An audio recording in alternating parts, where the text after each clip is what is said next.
What's up? This is your boy Agree to Disagree, and today we're going to be talking about Ebony K. Williams. When asked if she would date a bus driver, she said, if he owns the bus. All right, let's take a look at the clip, and I'm going to give you my thoughts on it. Would you date a bus driver? You. Would you date a If he bus owns driver? the bus, if he owns No. it, if he owns the bus, See, he that's owns a it. problem. That's a problem. That's a problem. Okay. Because the standards and requisites, and I'm not talking about him laying on his sofa playing video games all day. I'm not talking about that. But the standards and the criteria that we use to measure men is off for who we are as women and who they are in this society. I would date a bus driver if he loved driving the bus, if he was a man of integrity, if he was good to his mama, if he treated me well, I would date a bus. Okay. All right. All right. So, I think Iyanla Van Zant made some really good points right there. But I tell you straight up, I actually don't have any issues with Ebony K. Williams saying she doesn't want to date a bus driver. I think she is entitled to say what she wants and what she doesn't want. So I don't have any issues with that. Now the question is, for the men that she does want, is she meeting the standards for those men? Because obviously her past relationships haven't been working for her. So she probably needs to start dating outside of what her type is, what her scope is. So I think that's really the point that Iyanla is trying to make, is that, hey, look, you out here trying to, date these six-figure high value men, but it hasn't been working for you.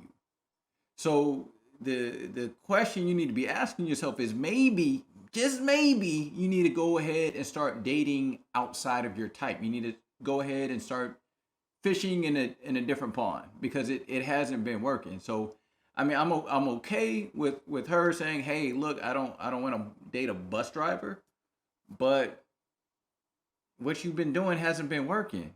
And just because a man has a good job doesn't mean he's going to treat you well. So some women got to be flexible with what they're asking for and what they're looking for. You got to understand that you're not going to get everything you want in a partner. So you have to figure out what's most important to you. Is it more important that he has money, or is it more important that he treats you right, that he's loyal to you, that he's thoughtful? What's more important? You got to prioritize. Now, even though I don't have an issue with her saying that she doesn't want to date a bus driver, she did put out another video responding to all the backlash she got from this video. And so I'm going to go ahead and play that video, and I'm going to give you my thoughts on it. So out of the 50,000 plus comments posted on social, I only saw a handful that even considered the possibility of a bus owner being a more aspirational position, and recognizing that I am actually speaking and pouring into the ascension of black men when I said what I said. But see, no, some of y'all were too busy naming and shaming me personally and black women in general as undesirable, gold diggers, and much worse.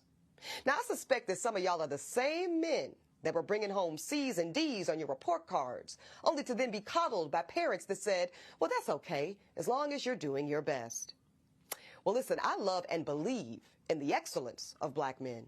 So no, my dear, C's and D's or any other form of mediocrity is not okay. No, I will not create a soft place for you or anybody that I love to fall comfortably into the bigotry of low expectations. So I'm going to say one more time, there's absolutely nothing wrong with driving a bus. My mother Gloria drove one for years. But could it be that black America has been sold a narrative of average, regular, and typical being good enough for us? Well, see, that's called white supremacy. And in this case, it takes the form of conditioning black Americans to happily accept being a permanent American underclass. But see, because I know the truth about black folk in America, no, average is not and will never be good enough for me. And the gag is, I don't think it's good enough for you either. Oh, man. Okay. So there's a lot to digest about what she said there. First off, I want to say I don't understand why average is such a negative term. Most of us are average. That's why they call it an average. Like you, like if you're above average, like that's like really saying something. Like you're in the minority if you're above average, right? So average is where most of us are going to be at. So to be average or to work an average job, that's not such a bad thing. With the average salary in America is somewhere around $45,000. That's not a bad living right there. It's not. So I don't know why there's this negative connotation attached to being average. Now, while I didn't have any issue with her saying that she would not date a bus driver, I definitely have an issue with her choice words here, because here she says that I have no issue with someone being a bus driver, but then you attach that to being mediocre and said that's living a C and D lifestyle, right? So how are you going to say there's no issue with it, but then you're saying it's mediocre?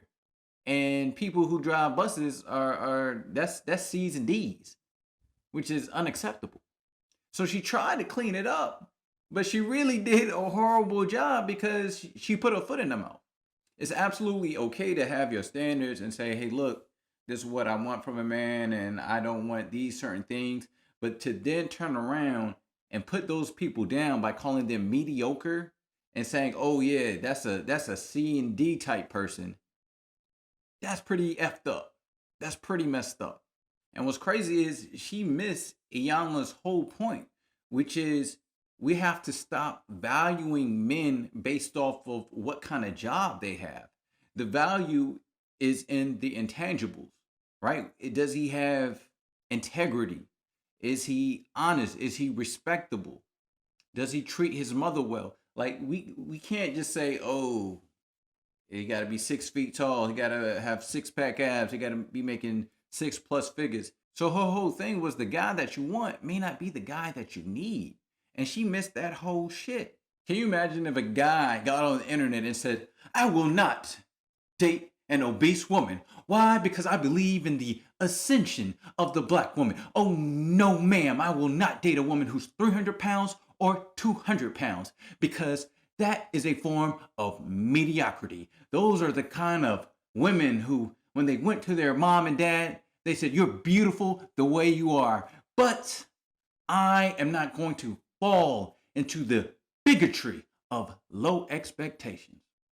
Can you imagine if a man came on the internet and said that? It would be hell. It would be over. Getting fired, blackballed, freaking accusations coming out of left field. Bruh. And she's saying stuff like this with no remorse. And that's the big issue here. I mean, look, man, we all have a little bit of shallowness in us, whether we like to admit it or not.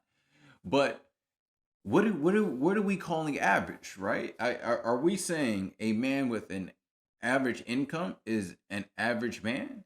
Now it gets to a point where you're simply judging a man based off his income. What about everything else? You're throwing everything else to the side just because this man isn't making the money that you're making. But you're supposed to be this boss babe. You're a strong, independent woman. So why are you worrying about the money he got over there? You got your own money, right? But you want a man to buy you bags, fly you out, take you on expensive trips. But then that same dude can be out here beating your ass, cheating, doing all kind of crazy stuff. But to wrap up my thoughts on this, again, I have no issue with her saying she doesn't want to date a bus driver. We all have our preferences of things we want and don't want. Some may be shallow, some not so shallow. But there is an issue with calling those people mediocre or saying they're C's and D's just because they don't work a certain job. That's a problem. You can have your preference without having to down an entire group of people. And so another thing is, if you want people to accept your shallow preferences, you have to be willing to accept other people's shallow preferences as well. So if you go to a dude and he says, nah, your boobs ain't big enough or your ass ain't fat enough, then you have to accept that. because you're going to men and saying that, oh, your job isn't good enough. You have to have a better job. You got to keep it fair on both ends. You can't sit here and judge a man by all the tangible things such as looks and money, but then want that same man to love you for all the intangible stuff. It's hypocritical.